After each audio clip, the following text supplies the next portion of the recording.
Broadband Forum has initiated a series of fiber PON Plugfests. And I'm very excited to announce our second one in this series, which is going to be at AT&T Labs. Sumitra Bojan is going to be telling us a little bit about this initiative. Yes, we in AT&T Labs are very excited to host the next PON Plugfest for Broadband Forum, working jointly with the Lanpark. This event is going to be hosted in our fiber broadband labs located in Plano, Texas, and it's the week starting February 24th in 2025. And so what sort of things will you be testing at this particular Plugfest?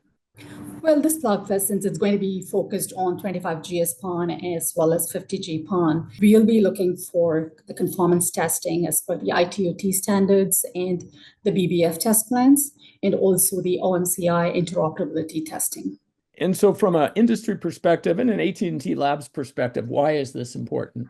This event is definitely very important for us as an operator. It provides definitely an opportunity to showcase and enable multi-vendor environment in this PON ecosystem. Being able to interop OLTs with multiple ONT from different suppliers, having silicon diversity in these devices, or also I feel it's critical part of having a broader adoption in the industry, as we look into evolving these technologies, right?